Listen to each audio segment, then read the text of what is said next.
L'impressionnisme est né des surréalistes. Voilà, c'est ça. Donc, est-ce qu'il n'y a pas une corrélation quand même entre cette espèce de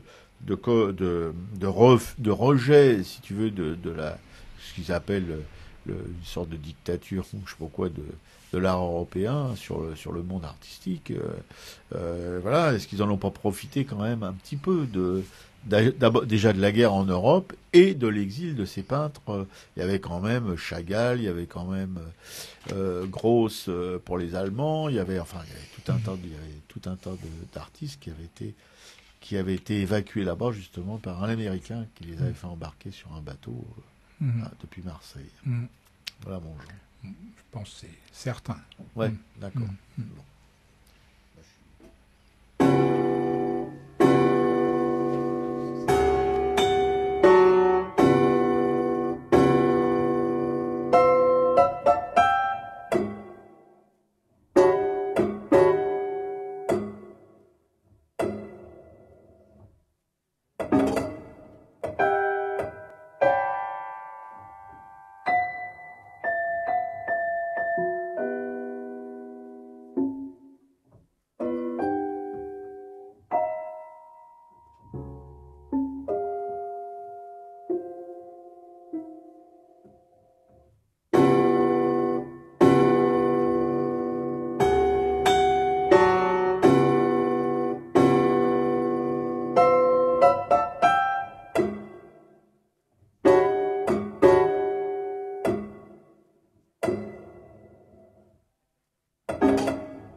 Alors c'était la sonate numéro 1 de John Cage, sonate pour piano préparé, c'est-à-dire qu'on place des objets de matière différente entre les cordes du piano, comme des boulons, des écrous, pour en altérer le son. Sur Radio Libertaire, oui, vous y êtes, si vous venez de vous réveiller, si vous avez seulement allumé, j'aime bien l'expression allumer son poste, enfin si vous avez tourné un petit bouton, appuyé sur une petite touche qui vous a mis sur la bande FM sur 89.4, la radio de la Fédération anarchiste, sans Dieu, sans mètres, sans pub, avec Araka et la 146e, Piquet-Cou à la technique, Jean à l'instruction publique et participation artistique, qui nous a concocté ce petit programme de réjouissance. Pour causer tout de suite, histoire de vie, histoire d'artiste, concernant la fontaine de Marcel. Ouais, je voulais juste, pour corroborer ce que tu disais tout à l'heure, citer un philosophe grec contemporain dont malheureusement j'ai oublié le nom.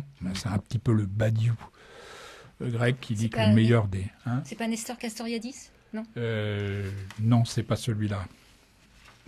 Qui disait le meilleur des régimes, c'est une dictature qui se casse la gueule, quoi. D'accord. Parce qu'il y a toujours une éclosion à ce moment-là qui ne dure pas, malheureusement, mais bon. Donc c'est Piquet-Cou qui s'y colle. Fontaine, je ne boirai jamais de ton eau, et encore moins de celle-là. Hein. Allez, Piquet-Cou, à toi. Voilà, donc La Fontaine de Marcel Duchamp de 1917. Après quelques toiles impressionnistes peintes entre 1908 et 1910, Marcel Duchamp évolue vers le cubisme, auquel il intègre rapidement la décomposition du mouvement, comme dans son fameux Nu descendant l'escalier de 1912, qu'un critique new-yorkais assimilera à une explosion dans une fabrique de tuiles. Mais dès 1913, son intérêt pour la peinture traditionnelle s'épuise. C'est un an plus tard qu'il donne ses premiers ready-made, une roue de bicyclette et un porte-bouteille, simples objets manufacturés sur lesquels il se contente d'apposer sa signature, les élevant ainsi au rang d'œuvres d'art. En 1917, il envoie au Salon des indépendants de New York un urinoir en porcelaine intitulé Fontaine, qu'il a signé du nom d'un fabricant d'appareils sanitaires, Richard Muth. L'œuvre étant refusée, il démissionne du jury.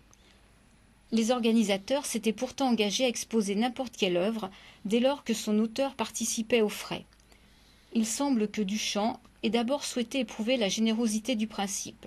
Pour l'inauguration de l'exposition, Duchamp va discrètement demander à l'un de ses amis, un riche collectionneur, de réclamer Fontaine de Richard Muth. L'œuvre n'étant pas exposée, comme on le sait, le collectionneur crée au scandale et prétend vouloir l'acheter. C'est ainsi que peu à peu l'histoire de Fontaine prend de l'ampleur. Après l'exposition, Duchamp va faire paraître une série d'articles sous le titre « The Richard Muth Case ». C'est l'occasion, pour lui, d'écrire des propos parmi les plus pertinents sur l'art et de répondre à l'accusation de plagiat. Que Richard Muth ait fabriqué Fontaine avec ses propres mains, cela n'a aucune importance. Il l'a choisi. Il a pris un article ordinaire de la vie, il l'a placé de manière à ce que sa signification d'usage disparaisse sous le nouveau titre et le nouveau point de vue. Il a créé une nouvelle pensée pour cet objet. Selon Duchamp, l'artiste n'est en effet pas un bricoleur, et dans l'art, l'idée prévaut forcément sur la création. Cette conception rejoint celle des grands artistes de la Renaissance, en particulier Léonard de Vinci, qui définissait l'art comme cosa mentale. Bien que sa reproduction de la Joconde, affublée d'une paire de moustaches et rebaptisée LHOOQ, soit encore plus célèbre, l'importance de Fontaine ne saurait être sous-estimée. Toute une part, si ce n'est la totalité de l'art contemporain en découle, si j'ose dire. Par la négation esthétique qu'il représente, le ready-made en général, et celui-ci en particulier, met en cause la responsabilité morale de l'artiste, sa position par rapport au réel, et tout en l'invitant à réaffirmer ses pouvoirs souverains, en démontre la dérisoire efficacité. Bon an, mal an, bon gré, malgré cette Fontaine, continue encore aujourd'hui d'irriguer la création artistique, ne serait-ce que parce qu'elle cristallise le rejet de l'art contemporain par toute une partie de la population, artistes et ou public. Par la suite, Marcel Duchamp produira encore un certain nombre de ready-made, mais comment dépasser Fontaine ? S'il va à partir de 1925 se consacrer presque exclusivement au jeu d'échecs en professionnel, il n'en reste pas moins que Duchamp a joué un rôle tout à fait particulier, pour ne pas dire majeur, dans l'évolution artistique de son siècle. Ouais, merci Piquet-Cou. Je dois préciser que ça reste toujours le diable, hein. C'est marrant quand on va par exemple sur le site de la Maison des Artistes et tous les mecs sur les forums et tous les mecs continuent à se plaindre de Duchamp, quoi. C'est là que tout a commencé, c'est là que la dégénérescence de l'art a commencé, hein. Tu vois, on s'amuse pas mal, c'est d'ailleurs défendable, hein. C'est oui, juste, tout à fait. Voilà. C'est rigolo. Ouais, c'est rigolo. Ouais, c'est défendable si tu veux, si on est de bonne foi. Mais là, les forums ou les sites que tu évoques, je veux dire que les gens qui patrouillent là-dessus, ouais, c'est vraiment craignos, quoi. Oui, c'est-à-dire que professionnellement, ils en sont encore à l'impressionnisme, oui. Donc forcément. Non, j'exagère à peine. Oh non, pas du tout. J'exagère pas du tout. Non, j'exagère à peine, mais c'est assez drôle, quoi. Ouais. Je mettrai un lien donc sur le blog de l'émission http://aracaille.blogspot.com vers Marcel Duchamp ou vers Fontaine. Je ne boirai pas de ton eau. Je ne boirai pas de ton eau, absolument. Moi, je voulais juste ajouter que donc cette fontaine elle avait été cassée 2 fois à coups de marteau par un artiste qui s'appelle Pierre Pinoncelli.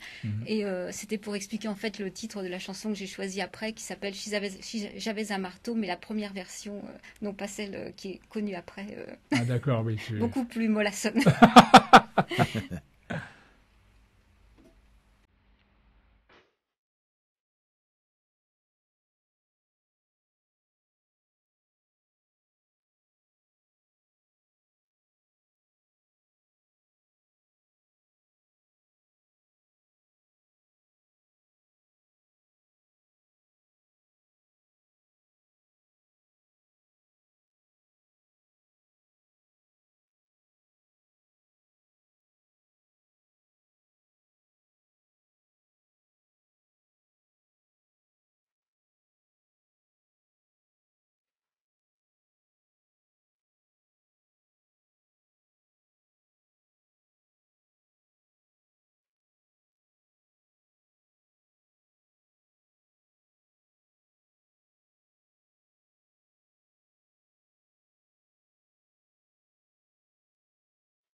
Donc c'était If I Had a Hammer.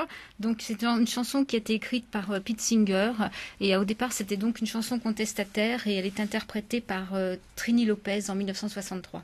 Autre chose que celle du blondinet là, qui jouait à l'électricien. Voilà, qui est devenu beaucoup plus consensuel, quoi, qui a perdu tout ce qu'il y avait un petit peu de... Sur Radio Liberté, la radio électrique. Sans Dieu, sans mettre, sans pub, avec notre Piquet-Cou dans le studio, dans la régie. On espère qu'il va pas en prendre un coup de jus dans les pattes. Avec mon Jean. En même temps, c'est une super liaison. Hein. Ah ouais? Parce que tu parles d'électricien, de salle de bain, et j'arrive à Jean-Pierre Reynaud, c'est pas beau ça. Ah, bah, dis donc, parce que là, vous allez voir, il est beaucoup question de salle de bain. Ah oui, oui. Alors là, c'est particulièrement un Piquet-Cou, vraiment, là, tu... C'est forte, très forte. Oh là là là là là là. Bon, c'est fini la brosse, là, oui, peut-être. Oui. Bon, là, par contre, on va parler d'un rejet assez véhément, hein. Non. Par ceux auxquels, normalement, l'œuvre était destinée. Hein. C'est une stèle pour le CNRS par Jean-Pierre Reynaud, 1989. Au point, d'ailleurs, que je n'ai aucune idée de ce que cette foutue stèle a pu devenir. Ouais. Oui, parce que Reynaud avait la fâcheuse habitude de détruire ses œuvres. Non, celle-là, il l'a pas détruite. Il l'avait vendue d'ailleurs à un certain prix. Ouais. Pour l'époque, oui, c'était assez énorme. Voilà.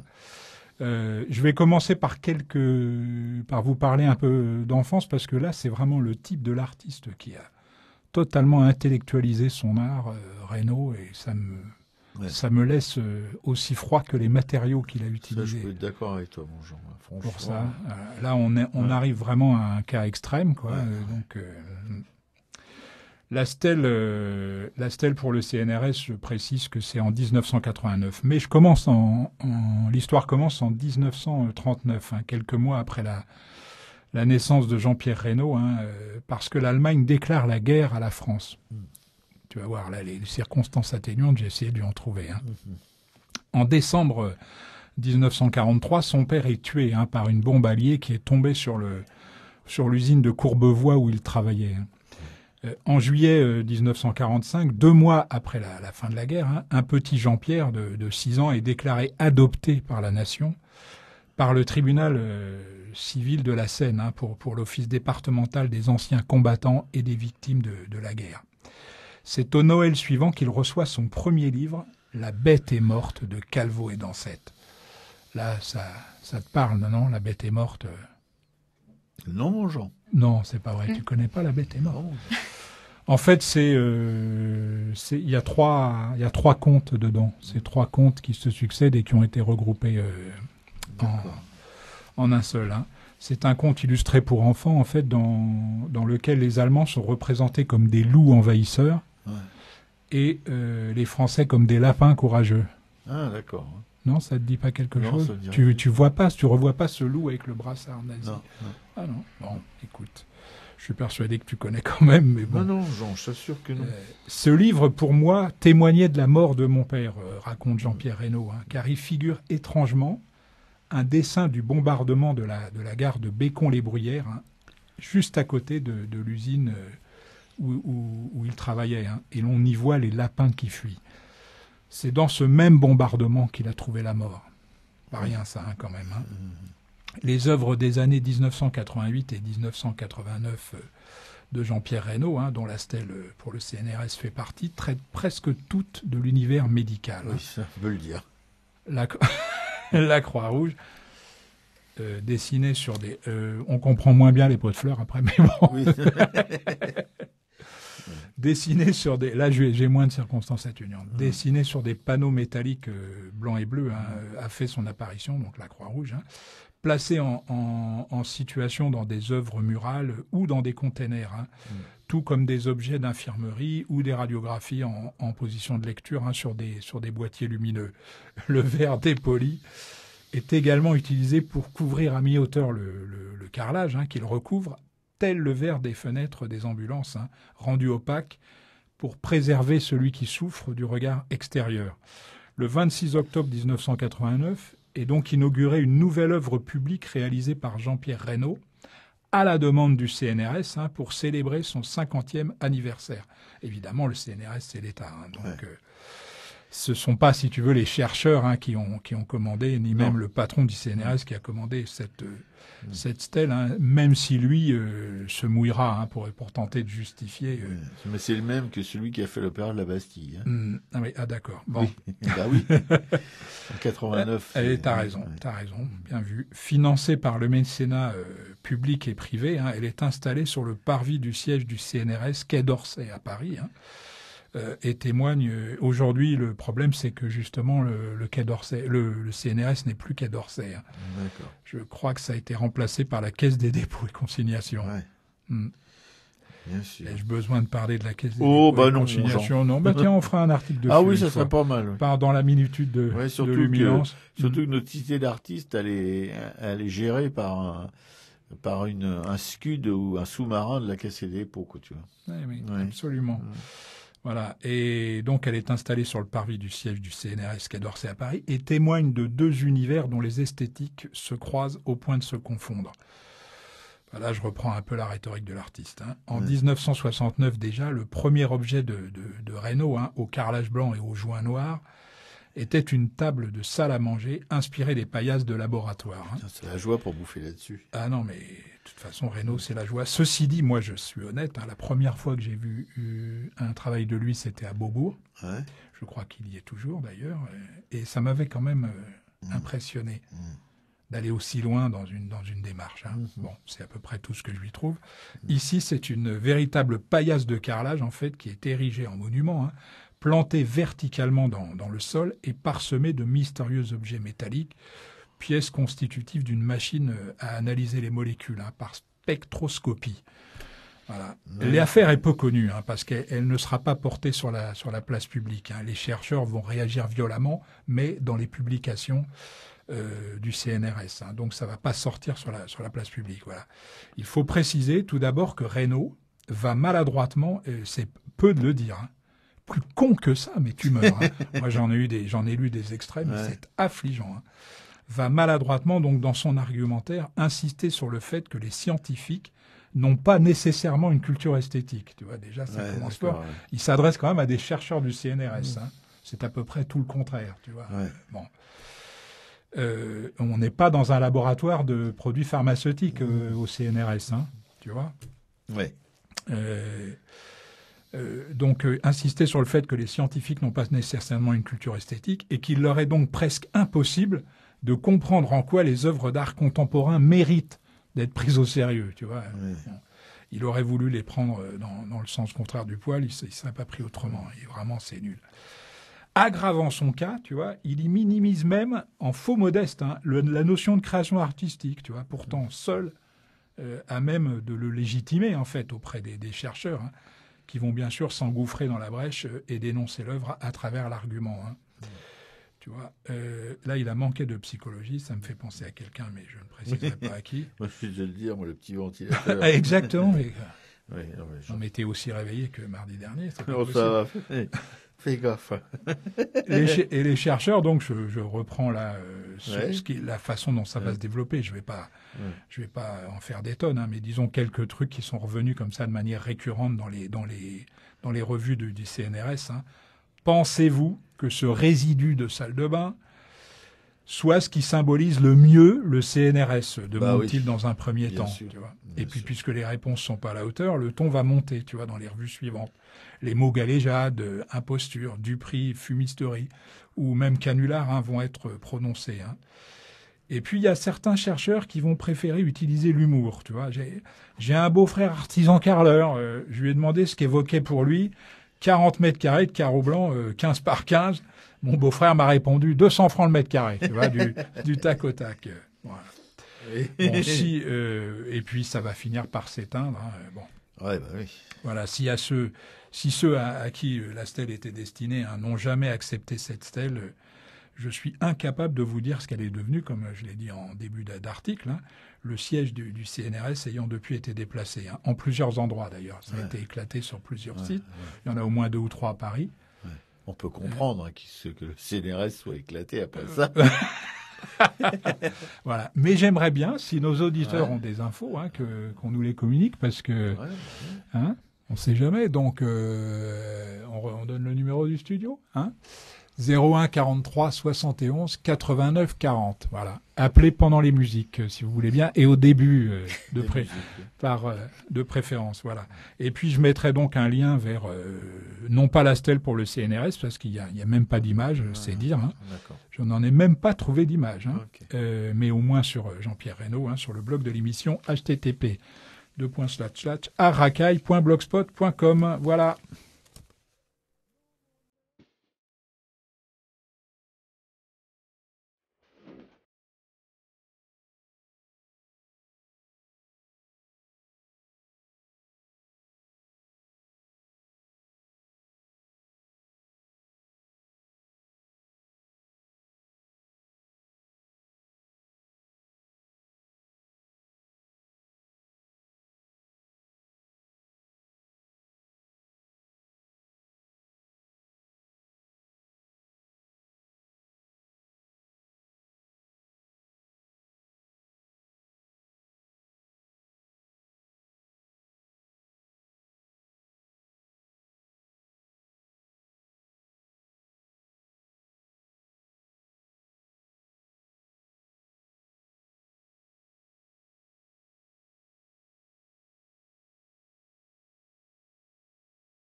C'était Lavabo d'Alain Bachung.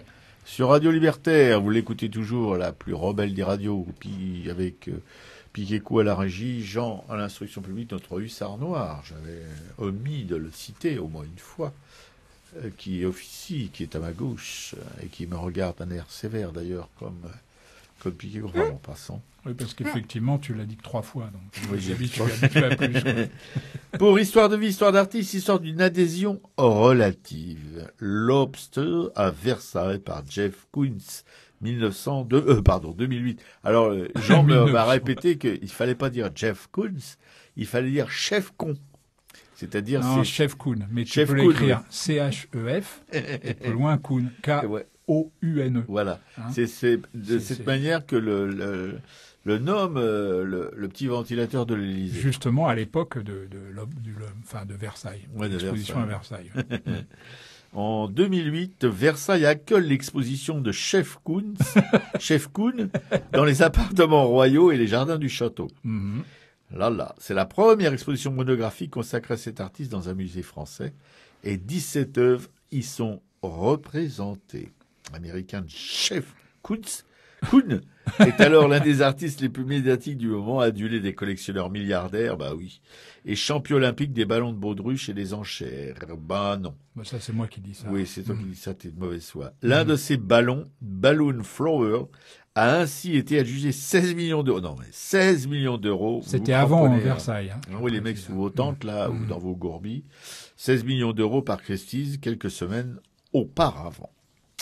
Selon le kitschissime artiste lui-même, son travail crée une mise en abîme avec l'époque baroque que Kuhn admire tout particulièrement. Ça va finir par con, ça. Ses œuvres sont symptomatiques de sa recherche esthétique. Moi, je pense que oui. Enfin bon.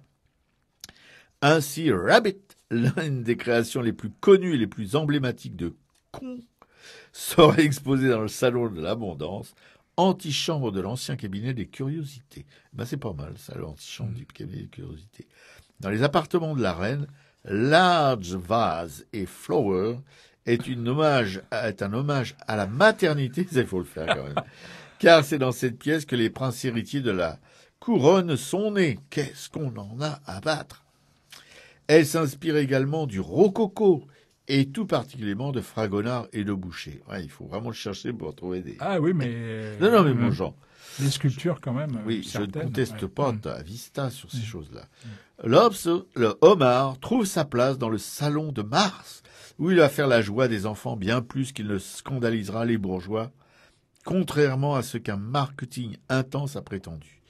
La forme colorée et le style de l'œuvre sont inspirés des jouets gonflables pour piscine, mais elle est réalisée en aluminium polychrome et pèse 48 kilos pour près de 2,50 m de haut. Là, je ferai un petit codicile pour dire que Jeff Koons n'était pas un trader à l'origine, mais qu'il est devenu trader justement pour payer la fabrication de telles sculptures qui coûtent une fortune.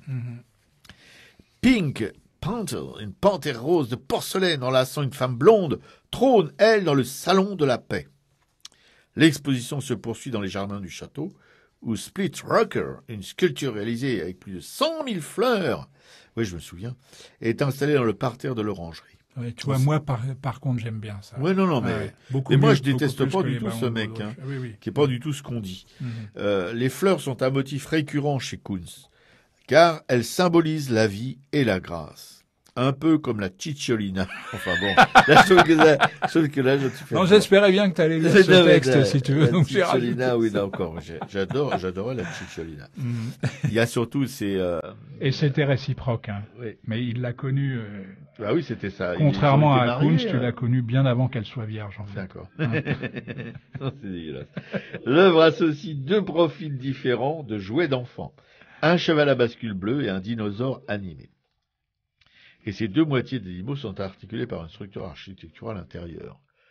De nombreuses institutions culturelles avaient déjà tenté auparavant des confrontations entre le patrimoine historique et l'art contemporain dans le but de susciter une réflexion sur la contemporanéité. Là aussi, je savais que c'était toi qui l'avais fait son texte de mots imprononçables, des monuments. Comment il a su que c'est moi qui allais lire, ça je sais pas. Mais comme ça, Oui, des monuments et l'indispensable nécessité d'une création actuelle. C'est vraiment... Bon, il est vrai que Notre-Dame, les Invalides, le Panthéon, le Louvre, Versailles sont de véritables millefeuilles d'intervention en leur temps contemporaine. Là, t'es d'accord là-dessus. Oui, bien sûr. Je suis sûr. Hein oui, non, mais non. Sinon, mais c'est bien de le rappeler, je trouve. Oui, tout à fait. Parce que bon. Jean-Jacques Ayagon, ancien directeur du Centre Pompidou, président du domaine de Versailles, et celle qui lui a succédé au ministère de la Culture, Christine Albanel, oui, les tâches, vont bien essayer de faire monter une mayonnaise du scandale, mais elle ne prendra pas. La Société des Amis de Versailles, forte de 6 000 membres, refusera de polémiquer, s'en remettant au public. Celui-ci, peut-être soucieux de coller à l'air du temps, fera un accueil enthousiaste à l'Obs et à ses amis. Tout au plus, certains oseront ironiser sur le fait qu'avant d'être nommé à Versailles, Aliagon, tu l'as écrit quand même. Aliagon était directeur du Palazzo Grassi à Venise, propriété de qui, je vous le demande? De l'industriel François Pinault, grand collectionneur, je vous le demande de qui? De Jeff Koons. Comme le dit notre compagnon de route Michel Ragon dans un texte dont on ne se lassera jamais, à Arracaille, la société bourgeoise s'accommodera toujours mieux de Gauguin à Tahiti que de Courbet, place Vendôme. Merci mon Jean. Révolution! Celle-là, on la répétera. Ça régulièrement. Ouais, tout à fait. Non, mais en même temps. Michel Ragon, si on pouvait le recevoir. Ouais, oui. Non, je crois qu'il se déplace pas. La dernière fois, on a été l'interviewé chez lui. Avec André Robert quand j'étais dans l'émission Entre Chien et Loup. Moi, c'était déplacé chez lui.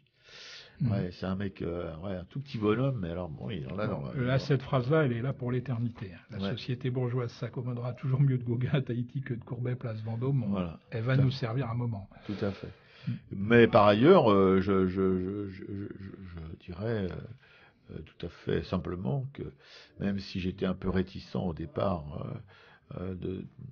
à cet exhibitionniste, je dois dire que Jeff Koons ne me laisse pas du tout indifférent et que contrairement à Hirsch et à ses petits copains, je crois que c'est un mec qui a quand même qui est pas une danseuse quoi, pas vraiment. C'est un mec très sérieux qui fait vivre en plus d'une centaine d'artistes dans son atelier dans sa petite usine de New York. Voilà, bon, c'est pas.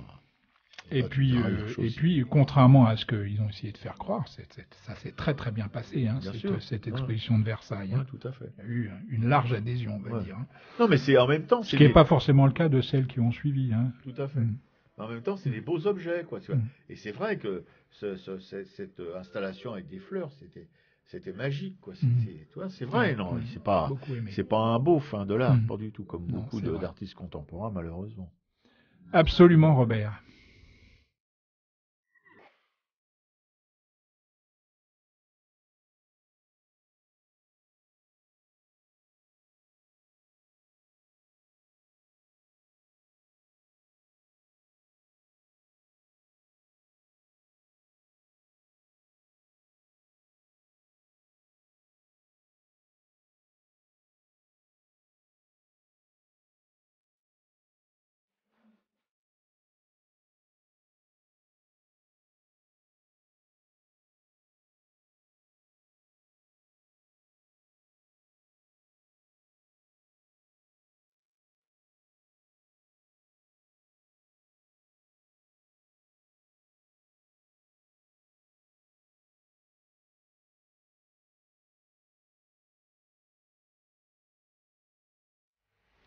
C'était un extrait du Magicien d'Oz, Ding Dong, The Witch is Dead, un morceau suggéré par notre ami Constant.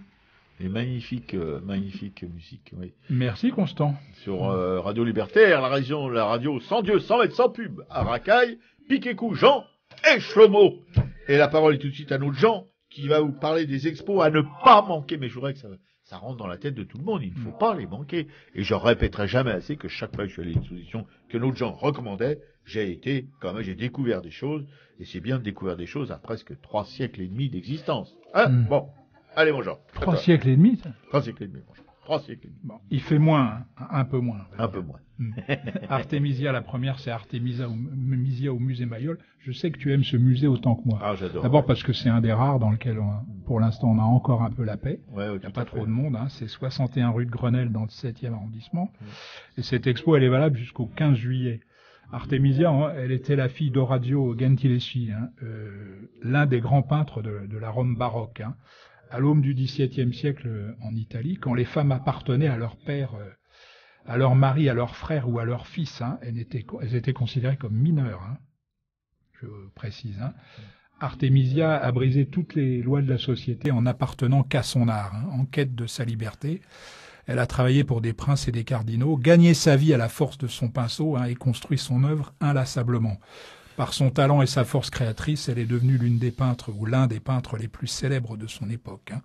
Le drame de sa vie personnelle, le viol qu'elle a subi dans sa jeunesse, mais aussi le retentissant procès que son père intentera par la suite à son agresseur, c'était un artiste italien d'ailleurs, dont j'ai oublié le nom, vaut mieux l'oublier, ont profondément marqué sa vie et sa carrière. Ce scandale a contribué à occulter son génie, malheureusement.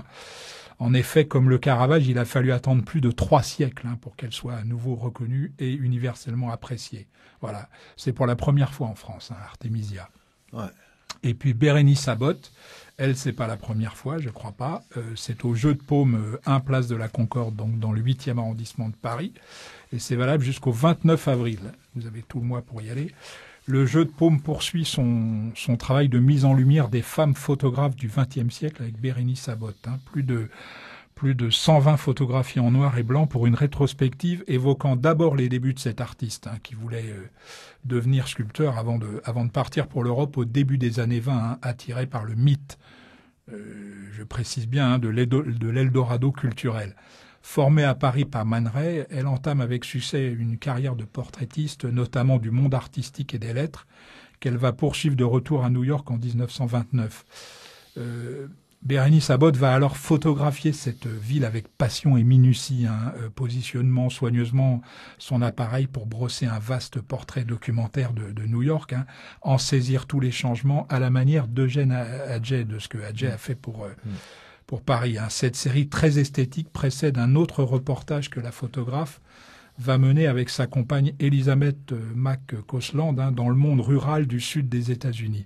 L'objectif reste le même, constituer une base de photographie documentaire qui immortalise la scène américaine. Voilà, des photos absolument magnifiques. Et puis juste en vitesse, Marc Véry, parce que c'est un ami de l'émission que nous avons reçu, ça remonte il y a un moment, je me demande si c'était pas en mars 2009 ou un truc comme ça, tu n'étais pas là. Non, Robert Piquécou n'était pas encore arrivé parmi nous. Sculpture et aquarelle, parce qu'il est protéiforme, ce cher Marc Véry. Il reviendra nous voir, j'espère, et on sera là tous les trois. Vendredi 30, alors c'est 10B, passage La Tuile, 75 018 Paris, métro Place de Clichy. Donc c'est une vente, mais il sera là. Le vendredi 30 de 17h à 21h. Le samedi 31, donc c'est les jours qui viennent, de 14h à 20h. Et le dimanche 1er, de 14h à 20h également. Donc je répète, 10B, passage La Tuile, 75 018 Paris, métro Place de Clichy. Merci mon Jean, vous pourrez retrouver tout ceci, tout cela sur le blog de l'émission, bien entendu, dont Jean vous rappelle l'existence tous les mardis. Et tout de suite, on va passer aux annonces pour notre chère fédération, aux annonces concernant ses œuvres, la radio, la libraire Publico et le monde libertaire. Tout d'abord la radio, où il est arrivé ces jours derniers ce qui devait arriver, c'est-à-dire que l'ordinateur de la régie a cramé, et donc il a été remplacé à toute pompe par des militants de la radio, de la FA, qui l'ont réinstallé. Donc ça a coûté de l'argent. Et c'est pour ça tous les mardis, et dans beaucoup d'émissions, on vous rappelle que la libraire Publico peut vous procurer une carte d'auditeur qui coûte 20 €. Et cet argent servant à la maintenance de la radio, de son matos particulièrement, c'est ce qui coûte le plus cher, qui effectivement s'abîme assez rapidement, parce que l'ordi qui a cramé n'était pas si vieux que ça. Mais il faut dire qu'il y a au moins 100 techniciens qui le manipulent. Avec plus ou moins de bonheur. Avec plus ou moins de bonheur, oui, qui le manipulent plusieurs fois. Bref, on n'est pas tous au niveau, et que, bon, il y a peut-être aussi des gens qui oublient qu'une régie c'est fragile et qu'il faut pas y fumer. Bref, vous voyez ce qui se passe, quoi. Et il fumait quoi? Peut-être que.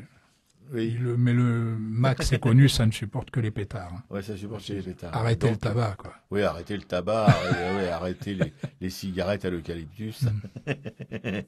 Bon, voilà, là, donc je répète, la radio est une radio associative, une radio dite libre.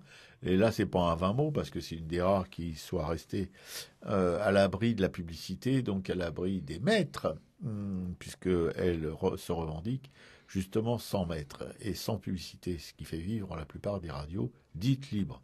Une fois qu'on est dans la publicité, on n'est plus si libre que ça. Bon, donc vous allez rue Amelot, au 145, où la librairie Publico vous propose, quand vous y passez pour acheter votre carte d'auditeur, aussi des livres de littérature générale, des livres militants, une presse militante, et puis aussi des CD, des DVD, des suites, des tis, des flyers, des affiches, enfin tout un petit bazar qui permet de faire les fins de mois. Parce que vous savez que la librairie, en général, c'est pas seulement la librairie du monde libertaire, la librairie Publico, mais tous les libraires indépendants, oui, parce qu'il y a des libraires qui sont maqués avec des éditeurs ou des diffuseurs, mais il y a des libraires indépendants encore. Et ceux-là, ils sont extrêmement vulnérables parce que voilà, quand il y a les grands magasins de distribution de biens culturels, les choses aussi, les sites de diffusion de livres sur Internet. Je vous citerai pas les noms parce que je fais pas de publicité. Enfin bon, il y a une concurrence redoutable. Et les librairies sont fragiles, mais... Pense aux brasseurs de tendance. Oui. Si vous voulez brasser de la tendance, oui. Hein, ouais, librairie Publico. Publico. Ouais, la fédération anarchiste. Mon Dieu, sans mettre sans pub. Avec deux libraires permanents qui travaillent en alternance. Laurent et Max. Voilà, vous allez voir les canons. Ça, je dis ça pour les dames, mais bon, pour les messieurs aussi, pourquoi pas. Il y en a pour tout le monde. Et qui pourront vous aider à vous débrouiller un petit peu dans ce labyrinthe culturel. Quelque chose, il y en a du bouquin là, dans cette librairie. Et puis aussi peut-être, si vous avez, si ça vous titille de savoir un peu ce que c'est que l'anarchie, ils pourront vous donner quelques informations sur notre organisation, sur nos idéaux, sur pourquoi on se bouge les fesses dans la vie. C'est un peu différent de toutes les autres organisations politiques qui sont surtout avides de pouvoir avant d'être avides de faire changer vraiment les choses pour nous. Voilà. Alors, Librairie Publico, 145 rue Hamelot, à Paris dans le 11e, métro Oberkampf du Calvaire ou République, dont Jean vous parle tous les mardis à propos de ses bouquins. Alors, si ça vous est pas encore rentré dans la tête, ça fait rien, on continuera. Et puis, alors, après, la Librairie Publico, vous pouvez trouver aussi Le Monde Libertaire en dépôt de presse. Si vous ne le trouvez pas dans un kiosque de la capitale, parce qu'il y a très peu de kiosques, il y en a 17 dans la capitale, vous vous rendez compte, qui distribuent Le Monde, parce que la société qui se charge normalement de placer les journaux, les anciennes NMPP qui s'appellent maintenant Pressalis, en a rien à foutre des petits tirages qui rapportent que dalle, donc ils se bougent pas trop le train pour nous exposer dans tous les kiosques de la capitale, voilà. Et du monde en général. Bon. Alors, Le Monde Libertaire qui paraît tous les mardis et que vous pouvez trouver en dépôt de presse. Et lorsque vous allez à la Librairie Publico, si vous y allez, ce que je ne doute pas ici dans ce studio, parce qu'on se bouge pour vous, nous, je sais pas du gros, mais c'est carrément... On est carrément des copier-coller de Ducrot. Et la Librairie Publico, Le Monde Libertaire, vous pouvez vous abonner. Parce que les abonnements, vous savez que c'est ça qui fait vivre les journaux. La plupart des journaux, d'ailleurs. C'est un espèce de chose sur lequel il s'appuie pour... c'est sécurisant, quoi. C'est le bas de laine, en quelque sorte. Voilà. Alors, l'abonnement, Librairie Publico. Et puis aussi, vous pouvez rencontrer au cours de vos voyages dans les bois à sardines du métropolitain, si vous êtes une de ces sardines qui allait tous les jours au boulot du matin et qui en revenait le soir, vous pouvez rencontrer d'alerte militants ou militantes et militants de la Fédération anarchiste qui distribuent le gratuit, le supplément du Monde Libertaire.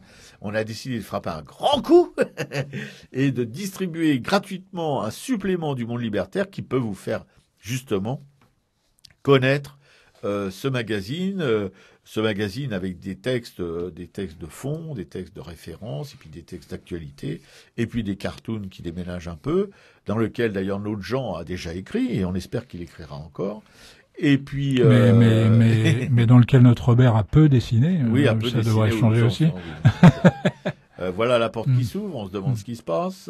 Donc, j'ai fait le tour, la radio, la librairie, Le Monde Libertaire, 3 œuvres de la Fédération anarchiste qu'on vous recommande de visiter, qu'on vous recommande d'acheter, qu'on vous recommande, etc., de sponsoriser, pour que la radio puisse continuer à émettre dans des bonnes conditions, pour que la Librairie Publico puisse continuer à faire son petit business de vente de littérature anarchiste, de magazines anarchistes, etc.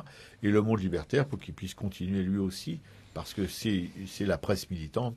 La presse en général est fragilisée, comme la librairie en général est fragilisée, mais la presse militante encore bien plus, parce qu'il n'y en a pas des milliardaires comme Le Monde, etc., derrière nous pour nous aider à publier nos journaux. C'est l'argent c'est vos contributions, et c'est la contribution des militants, la contribution de tout un petit monde, pas forcément argenté, mais qui fait le sacrifice de filer quelques thunes pour que tout ça puisse fonctionner. Voilà, j'ai fait mon petit business hebdomadaire. La Fédération anarchiste, le seul mouvement politique qui ne soit pas d'abord un fonds de commerce. Hein. Voilà, je pense qu'on peut oser le dire, non? Elle est bonne, celle-là. Non, mais très bien, mon Jean. Oui, mon Jean. Non, tu es bien dans ton rôle de hussard de la République, là. Voilà. Quand je vous dis qu'il me regarde tout le temps d'un œil sévère, là, parce que j'ai pas dit ça, moi. Il me dit, on met au point. Voilà, c'est la mise au point. Vous savez comment on met au point un appareil photo? Rien à ajouter, Piquet-Cou? Rien du tout. Oh, c'est étonnant. C'est l'habitude, vous êtes plus. La semaine prochaine, on fera le deuxième volet, parce qu'il y en aura d'autres. Hein. C'est au moins un triptyque. Ouais. Le deuxième volet de notre sujet érotique de l'art. D'accord. Bon. On va se régaler, vous allez voir. Ouais. On se régale toujours avec tes textes, mon Salut. Salut à tous. Au revoir. Je termine par New York, New York, interprété par Liza Minnelli.